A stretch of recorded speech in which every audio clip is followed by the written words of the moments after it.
This channel does not promote any violent, harmful, or illegal activities. All content provided by this channel is meant for an educational purpose only. এবং বারবার আমরা দেখেছি শাসক দলের তরফ থেকে এমনকি মমতা বন্দ্যোপাধ্যায়ের তরফ থেকে অভিযোগ করা হয়েছে যে কেন্দ্রীয় এজেন্সিকে ব্যবহার করা হচ্ছে, রাজনৈতিক উদ্দেশ্য নিয়েই ব্যবহার করা হচ্ছে। আমাদের সঙ্গে এই বিষয় নিয়ে কথা বলার জন্য নিউজ রুম থেকে চিফ রিপোর্টার সিজার মণ্ডল রয়েছেন। সিজার, প্রতিবার মনে থাকবে আমাদের ভোটের আগে ঠিক এই বিষয়টা খুব বেশিভাবে সামনে আসে, এবারও তার ব্যতিক্রম হলো না।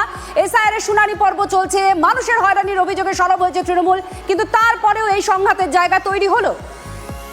একদমই আজকে সকাল থেকে যে বেনজির সংঘাত আমরা দেখতে পাচ্ছি সেটা এক কথায় গোটা দেশের নজর কেড়ে নিয়েছে। কারণ ভোটের আগে যেভাবে আইপ্যাকের কর্ণধার প্রতীক জৈনের বাড়ি এবং অফিসে তল্লাশি শুরু করলো এনফোর্সমেন্ট ডিরেক্টরেট, এবং এই আইপ্যাক একদিকে যেমন রাজ্য সরকারের পরামর্শদাতা, যেটা মুখ্যমন্ত্রী নিজেই দাবি করলেন, এবং আমরা জানি যে তৃণমূলের সাংগঠনিক বিভিন্ন ক্ষেত্রে এই আইপ্যাকের একটা বড় ভূমিকা আছে। ভোট কুশলী এই সংস্থার 2021 সালে প্রশান্ত কিশোর আইপ্যাক ছেড়ে দেওয়ার পরে এই প্রতীক জৈনী ডিরেক্টর হিসেবে হাল ধরেন, এবং বাংলায় আইপ্যাকের সামগ্রিক যে কার্যকলাপ বা তৃণমূলের সঙ্গে যে ভোট কুশলী সংস্থার যে চুক্তি থেকে শুরু করে তার বাকি কার্যকলাপ সেটা এই প্রতীক জৈনী সামলান।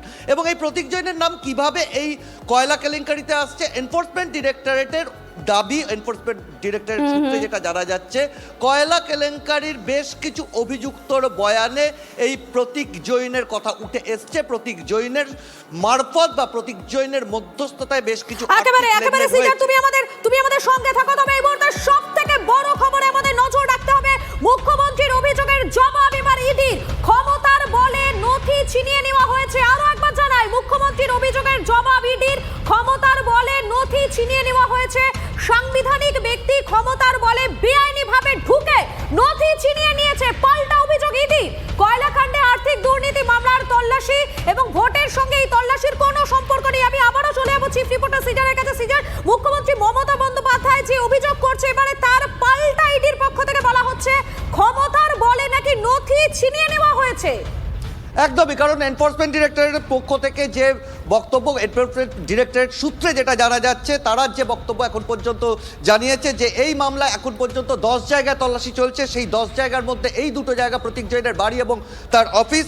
এবং আজকে যেভাবে বেনজিরভাবে মুখ্যমন্ত্রী সেখানে উপস্থিত হন এবং তিনি সাংবিধানিক ক্ষমতাকে কাজে লাগিয়ে অসাংবিধানিকভাবে জোর করে সেখান থেকে নথি কেড়ে নিয়ে এসছেন, এমনটাই কিন্তু এনফোর্সমেন্ট ডিরেক্টরেট অভিযোগ করছে। এবং সেই জায়গায় দাঁড়িয়ে এনফোর্সমেন্ট ডিরেক্টরেট কিন্তু সেই পদক্ষেপের যে রাস্তাটা খোলা রাখছে, যে তদন্তে বাধা দেওয়া, একদম সক্রিয়ভাবে তদন্তে বাধা দেওয়ার অভিযোগে তারা কিন্তু মুখ্যমন্ত্রী বা মুখ্যমন্ত্রীর সঙ্গে যারা ছিলেন তাদের বিরুদ্ধে সেই অভিযোগটা আনতে পারে। অর্থাৎ সংঘাতের জায়গাটা আরও চওড়া হচ্ছে। এর আগেও আমরা দেখেছিলাম রাজীব কুমারের সময়, সারদা মামলার সময়, সেই সময় দেখা গিয়েছিল একই ধরনের একটা সংঘাত তৈরি হয়েছিল। এবং সেই জায়গায় দাঁড়িয়ে আজকে এই যে ডেসপারেশন, কোথাও মুখ্যমন্ত্রী যে ডেসপারেশন আমরা দেখলাম, এবং তিনি খুব রাজনৈতিকভাবে গোটা বিষয়টার মোকাবিলা করার চেষ্টা করলেন। তিনি স্পষ্ট জানিয়ে দিলেন যে তার যেটা অভিযোগ, যে তৃণমূলের সামগ্রিক ভোট স্ট্র্যাটেজি থেকে শুরু করে প্রার্থী তালিকা সমস্ত কিছু প্রতীক জৈনের কাছে ছিল, যেহেতু প্রতীক জৈন তাদের আইটি সেল সামলায়, এবং সেগুলো চুরি করার চেষ্টা করছে এজেন্সি মারফত বিজেপি। এটা হচ্ছে তার রাজনৈতিক যে ন্যারেটিভ, সেই রাজনৈতিক ন্যারেটিভটা তিনি তৈরি করার চেষ্টা করছেন। এবং কোথাও এই ডেসপারেশনটা কেন, এই প্রশ্নটাও কিন্তু বারবার উঠে আসছে। আর সেখানে দাঁড়িয়ে রাজনৈতিক বিশ্লেষকরা মনে করছেন এই প্রতীক জৈন কোথাও তৃণমূলের সঙ্গে অঙ্গাঙ্গিভাবে যুক্ত, এবং সেই প্রতীক জৈনের বিরুদ্ধে আবার কয়লার কালি লাগলে সেটা কিন্তু ভোটের আগে সরাসরি তৃণমূলের গায়েই লাগবে। এবং সেই জায়গা থেকে তার কাছে তার এই জায়গাটা কি রাজনৈতিকভাবে মোকাবিলা করবার জন্যই কিন্তু সকাল থেকে মুখ্যমন্ত্রী অত্যন্ত সক্রিয়ভাবে বেনজিরভাবে, যেটা দেখা যায় না, যে দৃশ্য আমরা দেখে অভ্যস্ত নই, একটা তদন্ত চলাকালীন, ইডির তল্লাশি চলাকালীন মুখ্যমন্ত্রী সোজা 7 নম্বর লাউডন স্ট্রিটে প্রতীক জৈনের বাড়িতে চলে গেলেন, এবং তিনি সেখান থেকে বেরিয়ে সোজা চলে এলেন আইপ্যাকের অফিসে, যেখানে আরেকটি জায়গায় তল্লাশি চলছে। আইপ্যাকের রিলেটেড যে দুটো প্রেমাইসের, সেই দুটো জায়গাতেই তিনি পৌঁছলেন। এবং তার অভিযোগটা কিন্তু খুব সোজা সাপটা, একটা লাইনেই তার অভিযোগ যে স্বরাষ্ট্রমন্ত্রী অমিত শাহকে নিশানা তার, এবং গোটা বিষয়টা তৃণমূলের সামগ্রিক পার্টির যে গোপনীয়তা, দলীয় গোপনীয় তথ্য, নথি, ভোট স্ট্র্যাটেজি, এই সমস্ত চুরি করার উদ্দেশ্যে এটা করা হয়েছে। অর্থাৎ রাজনৈতিক একটা ন্যারেটিভ তিনি সেট করার চেষ্টা করছেন। এখানে সিজার একটু জানতে চাইবো, যেহেতু একটা রাজনৈতিক ন্যারেটিভ সেট করার চেষ্টা হচ্ছে, এবং আইনি প্রক্রিয়াও রয়েছে তার মধ্যে, আলাদাভাবে ইডি এটা তদন্তও করছে। এই সব মিলিয়ে আজকে যে ছবি দেখা গেল একেবারে নজিরবিহীন, কারণ এর আগে মুখ্যমন্ত্রীকে আমরা ধর্ণা দিতে দেখেছি, রাজ্যের প্রশাসনিক হেড হিসেবেই তিনি ধর্ণা দিয়েছেন, তাকে সিবিআই অফিসেও আমরা দেখেছি ঘন্টার পর ঘন্টা বসে থাকতে, এবং বারবার সেক্ষেত্রে তার বিরুদ্ধেও অভিযোগ করা হয়েছে যে কোথাও তিনি কাজে, কেন্দ্রীয় এজেন্সির কাজে বাধা দিচ্ছেন। কিন্তু আজকে যে ইমেজ, যে ছবি গোটা বাংলাদেশ জুড়ে তৈরি হলো, সামনে নির্বাচন, এটার ইম্প্যাক্ট, এটার ওপরে ইম্প্যাক্টেবল কতটা হবে? দেখো, অবশ্যই এটা কিন্তু এই মুহূর্তে ভোটের আগে বা ভোট পর্যন্ত এই ঘটনাটা সব থেকে বেশি চর্চায় থাকবে। তার কারণ হচ্ছে একজন সাংবিধানিক প্রধান, রাজ্যের সাংবিধানিক প্রধান, যেখানে কেন্দ্রীয় একটি সংস্থা তল্লাশি চালাচ্ছে, তার মাঝে বাধা দিতে পারেন কিনা, সেখান থেকে তদন্তকারীদের হাত থেকে নথি কেড়ে নিতে পারেন কিনা, সেটা নিয়ে কিন্তু প্রশ্ন থাকেই। কারণ তিনি সেটার, যেটা ইতিমধ্যে একাধিক বিরোধী রাজনৈতিক দল থেকে শুরু করে তার দলের প্রাক্তন নেতারাও দাবি করছেন যে যদি সেরকমই হয়ে থাকে তিনি আদালতের দ্বারস্থ হতে পারতেন, তিনি আইনি প্রক্রিয়ার পদক্ষেপ করতে পারতেন। সেটা না করে তিনি যেভাবে নিজে চলে গেলেন এবং যেভাবে প্রভাবিত করলেন গোটা বিষয়টাকে এবং তার সাংবিধানিক ক্ষমতাটাকে কাজে লাগালেন, পথটাকে কাজে লাগালেন, সেটা আদৌ তিনি করতে পারেন কিনা, সেই জায়গায় দাঁড়িয়ে আইনি পদ্ধতি, আইনি প্রক্রিয়া যাই চলুক না কেন, সামগ্রিকভাবে যে গোটা বিষয়টা সংঘাতটা আড়াআড়ি তৈরি হলো এবং ভোটের আগে যে প্রতীকজয়ী পর্ব যে আরও বড় করে এই নির্বাচনে একটা বড় ইস্যু হতে চলেছে, সেটা কিন্তু আজকের ঘটনাক্রম থেকে খুব স্পষ্ট।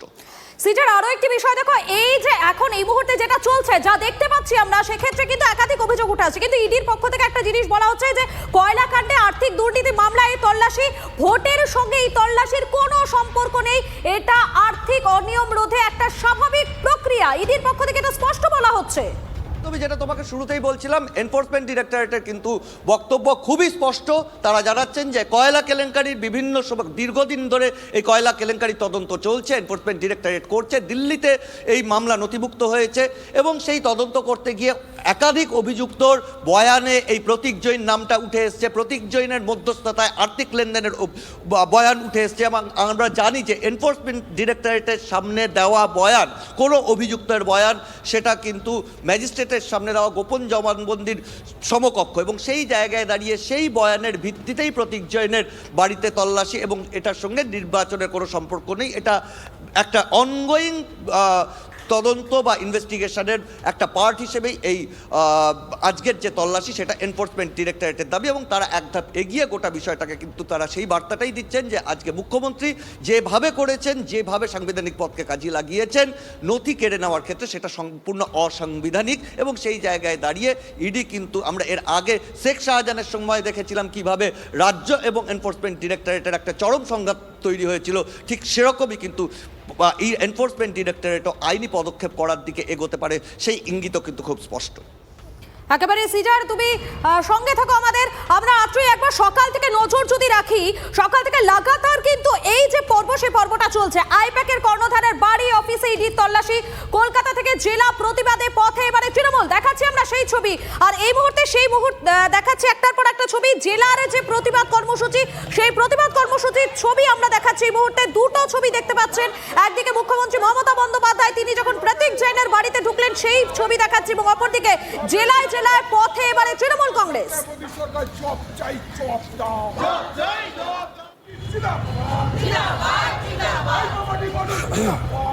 প্রত্যেক জেলায় এই প্রতিবাদ কর্মসূচি হবে বলে নির্দেশ দেওয়া হয়েছে। এবার ভবানীপুর, অর্থাৎ মুখ্যমন্ত্রী মমতা বন্দ্যোপাধ্যায়ের বিধানসভা কেন্দ্র, সেখানেই চলছে এখন প্রতিবাদ। এই মুহূর্তে দেখতে পাচ্ছেন ডান দিকের ছবি, আর বাঁ দিকে যখন আইপ্যাকের কর্ণধারের বাড়িতে ইডির আধিকারিকরা গিয়েছিলেন এবং মুখ্যমন্ত্রী যান, সেই মুহূর্তে ছবি আপনারা দেখতে পাচ্ছেন।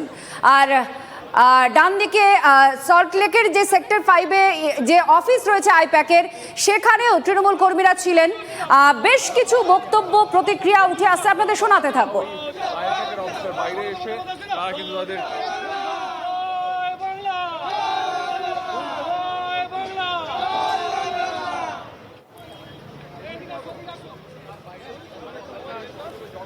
জয়প্রকাশ মজুমদার এই মুহূর্তে আমাদের সঙ্গে রয়েছেন। জয়প্রকাশ বাবু, ইডি যেটা বলছে যে এই সমস্ত কিছু ক্ষমতার বলে, মানে এই নথিগুলো মুখ্যমন্ত্রী ছিনিয়ে নিয়েছেন ক্ষমতার বলে, সাংবিধানিক ব্যক্তি ক্ষমতার বলে বেআইনিভাবে ঢুকে নথি ছিনিয়ে নিয়েছে, এটা ইডির পাল্টা অভিযোগ, আপনার প্রতিক্রিয়া?